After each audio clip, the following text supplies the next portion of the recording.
জি ফরিদ ভাই, আমরা কয়েকটা কমেন্ট নিচ্ছি। একটা কমেন্ট শুরুতে এটা দিয়েই করি। ভারতের এক শিক্ষক খান স্যার, তার সাবস্ক্রাইবার হচ্ছে 30 মিলিয়ন। আজ তার এক ভিডিওতে বলেছেন যে 2027 সালে মার্চের মধ্যে শেখ হাসিনার সরকার হবে। আসলে কি এটা সম্ভব? ফরিদ ভাই, রফিক ভাই, দুজনেই। এটা উনি এর আগেও বলেছিলেন যে শেখ হাসিনার সরকার আসবে, এখন হয়তো নতুন, এটা আগেও বলেছিল। আর আমার ধারণা ছিল যে 28 সালে আওয়ামী লীগ সরকার ক্ষমতায় আসবে, এটা আমি বলেছিলামও। কিন্তু এখন যারা ক্ষমতায় আছে তারা এত আকামুখো কামের বোঝা এত ভারী যে তারাই আওয়ামী লীগ এবং জননেত্রী শেখ হাসিনার ক্ষমতায় আসার পথ আরো দ্রুত সহজ করে দিয়েছে আর কি। সেই জন্য 27 সালে ডিসেম্বরে তিনি জননেত্রী শেখ হাসিনা ঢাকায় আসলে এই সরকারের তোর অস্তিত্ব থাকবে না। তার ঢাকায় পা রাখা মানে এই সরকার পড়ে যাওয়া। মধ্যবর্তী নির্বাচন হবে এবং সেই নির্বাচনে একটা তত্ত্বাবধায়ক সরকারের বিল, দেখেন অদ্ভুত ব্যাপার, যে তত্ত্বাবধায়ক সরকারের বিরুদ্ধে বিএনপির তারেক রহমান, খালেদা জিয়া ছিলেন, তারা কিন্তু তত্ত্বাবধায়ক সরকার বিল পাশ করে ফেলেছে। এরা কিন্তু নিজেদের ফাঁদ নিজেই করে ফেলেছে।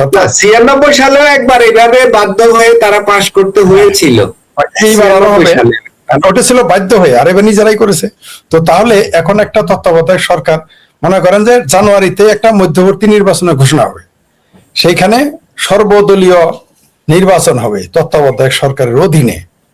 সেই সরকারের অধীনে কি ঘটবে? নিঃসন্দেহে আওয়ামী লীগ নির্বাচনে যে যতই গল্প করুক, একটা সিট বেশি হলেও তো বেশি নিয়ে আওয়ামী লীগ ক্ষমতায় যাবে। তারা 151টা হইলেই তো সে সরকার গঠন করতে পারবে, 52টা হইলেই তো পারবে, এবং ক্ষমতায় চলে যাবে। ওটা অস্বাভাবিক কিছু না। খান স্যার বলেছে, অনেকেই একজন বলেছে, আরো দুজন বলেছে। ভারতের একজন গোয়েন্দা, কি যেন লাকি বৃষ্টি নামে পরিচিত ছদ্মনাম লাকি বৃষ্টি, সেও তো বলেছে যে শেখ হাসিনা আগামীতে 27 সালে ক্ষমতায় আসবে। সেও বলেছে এটা, শেখ হাসিনার কথা আগেও বলে রাখছে। জি প্লিজ। জি ফরিদ ভাই, আরেকটা কমেন্ট দেখি আমরা। ঢাকায় সিআইএ তৎপরতা মানে আওয়ামী বিরোধী তৎপরতা, এটাই চিরসত্য। এটাই, আওয়ামী লীগকে ঠেকাতে না পারলে এই চুক্তিও তো তার টিকে থাকতে পারবে না। আওয়ামী লীগ আসলে এই চুক্তি তো নাই হয়ে যাবে। ফরিদ ভাই, তাই নয় কি? এই চুক্তির কথা বলতেছেন, যে চুক্তিটা করা হয়েছে? জি না, এই চুক্তি সংসদের মাধ্যমে সারা বাতিল করতে পারবে না। হ্যাঁ, আওয়ামী লীগ সংখ্যাগরিষ্ঠ পাবে এবং সেখানে বাতিল। অবশ্যই এই চুক্তি কিভাবে রাখবেন আপনি? অথবা এই চুক্তি আরেকটা হতে পারে, বাতিল না করে এটা রিভাইজ করতে পারে, যেগুলো আমাদের স্বার্থে সেগুলো রাখবে। কারণ আমেরিকারও তো মুখ রক্ষা চাই, তাই না? মানে যাতে দুইজনই উইন উইন থাকে। কারণ এই চুক্তিতে তারা আওয়ামী লীগ সরকার এটা করতে পারবে না। তবে এখানে এটা হয় রিভাইজ হবে অথবা বাতিল হবে। তবে এই চুক্তি রিভাইজ করলে চুক্তিতে আর কিছুই থাকবে না। 106 জায়গায় বাংলাদেশকে করতেই হবে। মাত্র 34 পৃষ্ঠা যেটা পেয়েছি আমরা, এটা তো 76 পৃষ্ঠা। সবগুলো বাকিগুলো তো হলো সিক্রেট, ওগুলো মানে প্রকাশযোগ্য নয়, ওগুলো দেখাবে না কাউকে। এই 34 পৃষ্ঠার মধ্যেই তো 106 জায়গায় আছে এই কাজগুলো আওয়ামী লীগকে করতে হবে। আমেরিকাকে করতে হবে 6 জায়গায়। তার মানে রিভাইজ করতে গেলে তো চুক্তি থাকবে না, এটা তো সব তেনা তেনা হয়ে যাবে। দেশ বিরোধী চুক্তি করবে না আওয়ামী লীগ, এটা আমি আওয়ামী লীগের প্রতি আস্থা আমার আছে। যদি এটাই করতে হয়। আরেকটা কমেন্ট দেখি, সিআইএ ব্যর্থ ভারতে আরেকজন কমেন্ট করেছে। ওনার সাথে আমি একমত না। সিআইএ ভারতে বহুবার সফল হয়েছে, বহুবার সফল হয়েছে। আরেকটা কমেন্ট আছে, জিডিপি এখন 2.22 এর অঙ্কে, শেখ হাসিনার সময় ছিল 6 এর অঙ্কে। কোন দিকে যাচ্ছে দেশের অর্থনীতি? এটা খুবই গুরুত্বপূর্ণ। এই যে আমাদের দর্শক যিনি এটা লিখেছেন যে অর্থনীতি 6 থেকে চলে আসছে 2 এ, এটাই হলো আসল কথা। এই কারণেই বাংলাদেশের এই সরকার থাকতে পারে না। 6 এর উপরে ছিল তখন, উনিও হয়তো এই কারণেই শেখ হাসিনার সরকার আবার ক্ষমতায় আসবে। জি রফিক ভাই, এটা নিয়েও সম্ভবত আপনি কথা বলেছিলেন, জিডিপি নিয়ে আপনার চ্যানেলে। এটা অলরেডি শুনেন, আমি আমার এই যে দর্শককে বলবো যে আমার যে একটু আগে ভিডিও করছি এটার মধ্যে আছে, কিন্তু একদম স্পষ্ট করে সুন্দর বলছি, এবং এটা অনেক আগে থেকে আমি বলছি। এটা যেহেতু আমাদের অর্থনৈতিক কারণ বলছি। আরেকটা কমেন্ট একটু দেখে নি, সেটা হলো এই আন্দোলনের কারণে আগামী লোকসভা নির্বাচনে বিজেপির ভূমিধস বিজয় নিশ্চিত। আমি বলি আমি এটা বলি, এইটা আমি কেন বলি, এটার মধ্যে আগ্রহ বেশি আমার। আমি কিন্তু অলরেডি এর নিয়ে 2টা ভিডিও করে আছি। ভিডিও করছি জানেন, আমার এক সময় খুব পছন্দের দল ছিল কংগ্রেস, যেহেতু স্বাধীনতার পক্ষে ইন্দিরা গান্ধী ছিল, ডাইরেক্ট কাজ করছে, এই জন্য ওনাদের প্রতি আমার একটা এই যে বর্তমানের যে ইদানিংকালে যে এই আন্দোলনটার মধ্যে আমি কিন্তু কয়েকটা ভিডিওতে বলছি এবং আপনার ইয়াতে বলছি যে যদি প্রমাণ করতে পারে বিজেপি যে এটা অন্য দেশের অন্য পারপাস সার্ভ করার জন্য অন্য খেলা, এটা প্রমাণ যদি করতে পারে, তাহলে যেহেতু কংগ্রেসের সাথে যুক্ত হয়েছে, কংগ্রেসের রাজনৈতিক পরাজয় হবে। এবং এটা কিন্তু প্রমাণ অলরেডি হয়ে গেছে গা, যে এখানে বাইরের ইন্ধন ছিল এবং এখানে এই কংগ্রেসের গিয়া একটা বিরাট একটা ভুল করছে। এখন যদি মধ্যবর্তী নির্বাচন হয়, আপনি দেখেন ব্যাপক বিজয় হবে। আগে যা সিট পাইছিল ওই যে আপনার বিজেপি তার চেয়ে বেশি সিট পাবে। এটা কিন্তু আমার ভিডিওতে বলছি এবং এই কথাটা কিন্তু ওই যে দর্শকরা আমি বলে দিলাম ব্যাখ্যা করে। এবং সামনে মনে করেন যখনই নির্বাচন হবে দেখবেন বিজেপি ক্ষমতা আসবে, ফিরে রাখতে পারবে না। কারণ এইটা একটা বড় একটা পয়েন্ট। কারণ এটা অন্য ডিপি স্টেট বা অন্য দেশে পারপাস সার্ভ করার জন্য যে আন্দোলন রয়েছে, ওইখানে কংগ্রেস বা রাহুল গান্ধী গিয়ে এনে সমর্থন দিয়ে একটা চরম একটা রাজনৈতিক ভুল করছে আমার দৃষ্টিতে। কারণ রাজনীতির বয়স একটু বেশি, সেও রাজনীতি করে, আমরা রাজনীতিকে চর্চা করি, আমরাও রাজনীতি করছি একসময়। ধন্যবাদ ফরিদ ভাই। ফরিদ ভাই আরেকজন বললেন, ফরিদ ভাই জাতিসংঘ এ নিয়ে কথা বলে, তার কারণ কি? মানে ভারতের যে আন্দোলন, এখানে কোনো প্রাণহানি বা ও ধরনের কিছু ঘটেনি, তারপরও জাতিসংঘ কিন্তু কথা বলেছে, উদ্বেগও জানিয়েছে, যে সমাধান করার কথা বলেছে। ফরিদ ভাই, পাকিস্তানের প্রতিদিন শত শত মারা যায়, ওইখানে জাতিসংঘ কি করে? শুনেন, প্রায় 2 মাস যাবৎ পাকিস্তান অধিকৃত কাশ্মীরে পিওকেতে ইন্টারনেট নাই। আজ পর্যন্ত শুনছেন এই নিউজ? বাংলাদেশে নিউজই নাই, জাতিসংঘের কোনো বিবৃতি নাই, সিংকুবামদের কোনো বিবৃতি নাই, অরুন্ধতী নাই, ঠিক আছে, দৃক শহীদুল নাই, ফ্রড মাজার নাই, জামাত বিএনপি নাই, বামপন্থীরা নাই, চক্কর বকরবর্তী নাই, বসু মসুরা নাই, না ভারতের বাম না পাকিস্তানে বাংলাদেশের বাম, কেউ কোনো টু শব্দ ঠিক করতেছে না। সেখানে 200-র অধিক লোককে গুলি করে মেরে ফেলা হয়েছে, নিয়মিত তাদের পেটানো হচ্ছে, এই ব্যাপারে কারো কোনো বক্তব্য নাই। আর বেলুচিস্তানের কথা তো আলাপই নাই, 75 বছর যাবতীয় মারতেছে। তো কিন্তু আবার বাংলাদেশে দেখবেন ওই যে জর্দার কৌটা 2টা ফাটছিল ভাবির পোলাদের আশেপাশে, দেখবেন জাতিসংঘ বিবৃতি দিয়ে বাংলাদেশে কারা যেন বিবৃতি দিয়েছিল। তো এগুলো কারা আমরা জানি? এরা তো এখন যে বললাম, ওই যে একজন লিখেছে না, সিআইএ ব্যর্থ হয়েছে, ব্যর্থ হয় নাই। সিআইএ তার কাজ চলমান রেখেছে এবং রাখবেই। তারা 10টা কাজ করলে 2টা একটাই তোমার ব্যর্থ হবেই। তো জাতিসংঘ হিরো আলমকে নিয়ে HCR বিবৃতি দিয়েছিল, মনে আছে?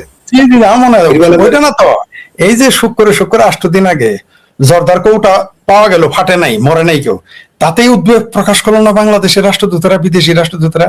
কিন্তু আওয়ামী লীগের যে প্রতিদিন মানুষ মারা যাচ্ছে, টু শব্দটি করেছে, এত বড় দল আওয়ামী লীগ নিষিদ্ধ, টু শব্দটি করেছে, সবচেয়ে বৃহত্তর সংগঠন বাংলাদেশ ছাত্রলীগ, টু শব্দটি করেছে নিষিদ্ধ হওয়ার কারণে, কিন্তু শিবির নিষিদ্ধ করেন। দেখেন বিবৃতি কতগুলো আসে, দেখতে পারবেন কতগুলো। আগামীতে তো আওয়ামী লীগ নিষিদ্ধ করবে এদেরকে, তাই না? আওয়ামী লীগ তো ছাত্র শিবিরকে নিষিদ্ধ করবে, জামাতকে নিষিদ্ধ করবে, দেখবেন বিবৃতি কত আসে। আর যখন ওই যে জামাতিদের উষ্টানো শুরু করবে, দেখবেন বিবৃতি প্রতি মিনিটে বিবৃতি আসবে, জাতিসংঘের বিবৃতি আসবে, অমকের বিবৃতি আসবে, তমক দেশের বিবৃতি আসবে। কিন্তু এখন আওয়ামী লীগের 1000 লোক মরল, কোনো বিবৃতি নেই।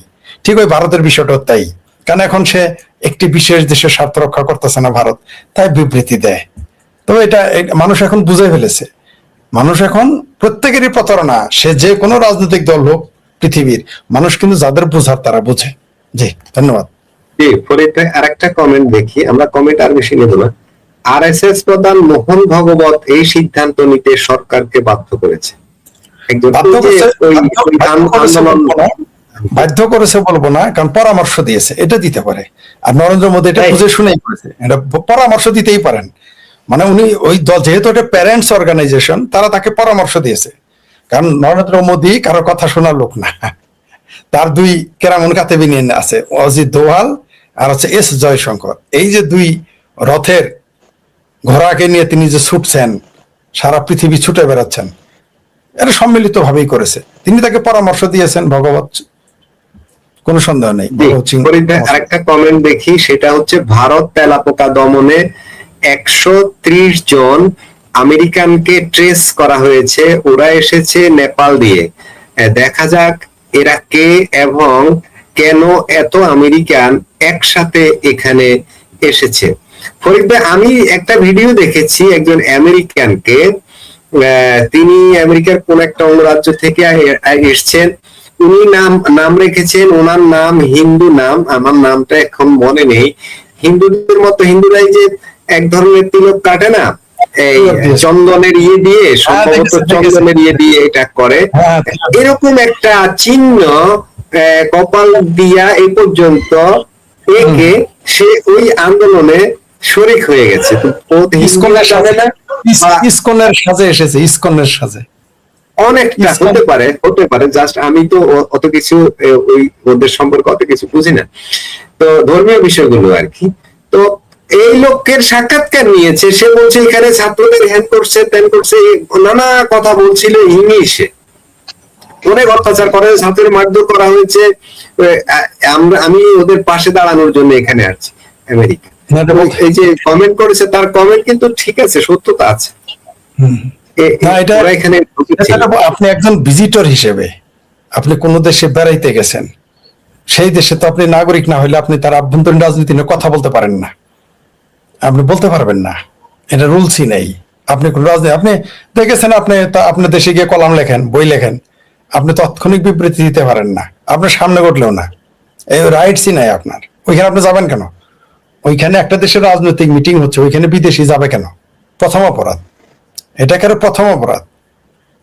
মনে করেন আপনি এখন একটা দেশে বাস করেন, মনে করেন ইউরোপে বাস করেন, সেই দেশের রাজনীতিতে যদি আপনি সেই দেশের নাগরিক না হন, ঠিক আছে, বা রেসিডেন্সিয়াল পারমিশন না পান, তাও বলতে পারবেন না। আপনি রেসিডেন্সিয়াল পারমিশন পাইলে হবে না, আপনাকে ওইখানকার নাগরিক হইতে হবে, নাহলে তো আপনার আভ্যন্তরীণ, আপনার যদি এতই শখ থাকে আপনি সেটা লিখতে পারেন, আপনি কলাম লেখেন, বই লেখেন, আপনার বাধা দিবে না, কিন্তু আপনি রাজনৈতিক আলোচনা করতে পারবেন না ওইখানে বসে ওদের সামনে, এটা আইন নেই।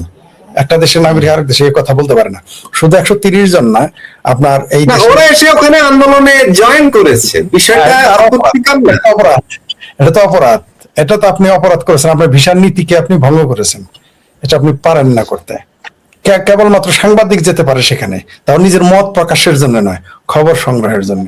সাংবাদিক হিসেবে তারা যেতে পারে, তাও সেটাকে পারমিশন নেই। সাংবাদিকতা করতে গেলেও ভিসাতে সাংবাদিক লেখাটা, পাসপোর্টে সাংবাদিক পেশায় লেখা থাকতে হবে, তা না হলে আপনি পারবেন না, সম্ভবই না। তো এটা বেআইনি করেছে তারা। অবশ্যই বিদেশি সংযোগ রয়েছে। একজন সেলিব্রিটি তো বলছে যে তাকে প্রস্তাব করা হয়েছে, টাকা দেওয়া হয়েছে, বলছে তুমি যদি পক্ষে কথা বলো টাকা দিবে, বলেছে তো, তিনি প্রকাশ্য এসে কে না জানে। আচ্ছা, আপনার একটা জিনিস, আচ্ছা আমার কথাই যদি কালকে বাংলাদেশে 10 লক্ষ লোক রাস্তায় নামে, আচ্ছা আপনি কি মনে করেন এটা আমার মুরুদে হবে সম্ভব? আমাকে কে চিনে বাংলাদেশে? আমি আওয়ামী লীগের কোনো নেতা না বা কোনো রাজনৈতিক নেতা না, আমার কথা কেন 10 লক্ষ লোক নামবে? যদি মনে করেন আমি একটা আন্দোলন ডাক দিলাম, কথার কথা, আমি একটা সামাজিক, আমি তো রাজনৈতিক আন্দোলন ডাক দিতে পারবো না, আমি তো কোনো রাজনৈতিক দলের নেতা না, বা আমি কোনো দল করি না, রাজনৈতিক দল করি না। এখন আমি মনে করেন একটা সামাজিক আন্দোলনে ডাক দিলাম, আমি আশা করছি আমার 5000 বা 2000 বা 500 লোক হবে। হঠাৎ করে যদি 1 লক্ষ লোক আসে, আমি তো বিস্মিত হবো, যত লোক আসলো কেমনে। তো এরকম এখানে ও যে ছেলেটা আসছে, সে থাকে আমেরিকায়, হুট করে ভারতে আসলো, 2 মাসে দল বানাইলো, তার 2 কোটি ফলোয়ার হয়ে গেল, আর সাথে সাথে লক্ষ লক্ষ লোক নেমে। রাজীব গান্ধীর কথাই তো এত লোক নামে না, নামে অরুন্ধতী রায়ের কথাই তো এত লোক নামে না, সিপিআই প্রেসিডেন্টের কথা এত নামে না, এত লোক নামে না, মমতা ব্যানার্জির কথা এত লোক ভারতে নামবে না। হঠাৎ করে এই ছেলের কথা নামলো, পিছনে কই না কই তো হ্যাঁ, কুছ না কুছ তো হ্যাঁ, কই না কই তো পিছে হ্যাঁ, নিশ্চয়ই আছে। এটা তো একটা রাজনৈতিক আলোচনা, রাজনীতি বুঝে এরকম যে কোনো শিশু হতে এটা বলে দিবে, এর জন্য কি আমার বিশেষজ্ঞ হইতে হবে, ডক্টর হইতে হবে?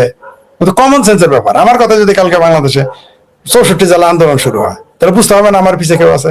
সম্ভব নাকি? আমার কথা সর্বোচ্চ যে, তাহলে যে এখন হইতে পারে, আমার কথা হইতে 100 কি 200 লোক নামতে পারে। সারা বাংলাদেশে আমার যে মুরদ আছে, সর্বোচ্চ আমি হয়তো 100 লোক থেকে সর্বোচ্চ 200 লোক আনাতে পারবো, সর্বোচ্চ। কিন্তু আমি ডাক দিলে যদি এখন 50,000, 60,000, 20,000 লোক আসে, তাহলে বুঝতে হবে না আমার পিছিয়ে কেউ আছে, বা আমার কাজগুলো কেউ করে দিতেছে। কারণ বন্ধুর বন্ধু যেমন বন্ধু, শত্রু তেমন শত্রু।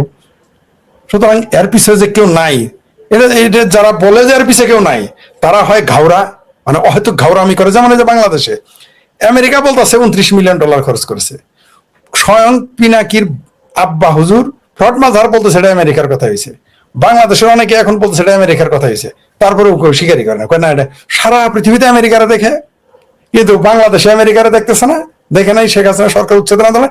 আর এই যে দিল্লিতে আমেরিকার স্বার্থে আমরা রক্ত দিলাম, আমরা আহত হইলাম, আমরা নিহত হইলাম আমেরিকার স্বার্থে। আমেরিকার স্বাধীনতা দিবস আমাদের সংসদ ভবনের দক্ষিণ প্লাজায় পালন করার। যে ফরিদ ভাই, আমরা শেষ করব, একদম শেষ কমেন্ট একজন দর্শক বললেন, মাসুদ ভাই আজকে ভালো সংখ্যক ভিউয়ার আপনাদের আলোচনায় অংশগ্রহণ করেছে। দর্শক, আমাদের আলোচনায় প্রায় যথেষ্ট মানুষ দেখে, আপনারা পছন্দ করেন, আপনাদের ভালো লাগে আমাদের আলোচনা। আপনাদের ভালো লাগে বলেই তো অসুস্থ হওয়ার পরেও, ভালো লাগার কারণে অসুস্থ হওয়ার পরেও আমার মাসুদ ভাই আমাকে ডাকে, আমি এসে বসি, আপনাদের ভালোবাসার জন্য আসি। নিঃসন্দেহে আপনারা আছেন বলে আমরা কথা বলি। জি জি, আপনারা ভালোবাসেন, আপনারা লাইক করেন, আপনারা শেয়ার করেন, আপনারা সাবস্ক্রাইব করেন, আপনারা বারবার লাইভ শুরু হলে দেখতে আসেন, আমাদেরকে ভালোবাসেন। আমরা চাই বস্তুনিষ্ঠ সর্বোচ্চ নিরপেক্ষ দৃষ্টিভঙ্গি নিয়ে আলোচনা করতে। আমরা এখানে প্রোপাগান্ডা করতে বসিনি। আমরা চাই সর্বোচ্চ নিরপেক্ষতা অবলম্বন করে বস্তুনিষ্ঠ তথ্য নির্ভর আলোচনা করতে এবং আপনাদেরকে সঠিক তথ্য দিতে, যাতে আপনারা তৃপ্ত হতে পারেন। প্রিয় দর্শক, আজকের আলোচনা আমরা এখানে শেষ করব। ফরিদ ভাই এবং রফিক ভাই সময় দিয়েছেন, আপনাদের প্রতি কৃতজ্ঞতা জানাই, এবং দর্শক আপনাদের প্রতি অনেক অনেক প্রীতি ও ভালোবাসা। দেখা হবে পরবর্তী লাইভে। সে পর্যন্ত সবাই ভালো থাকুন, সুস্থ থাকুন, নিরাপদে থাকুন এবং নিজের প্রতি খেয়াল রাখুন।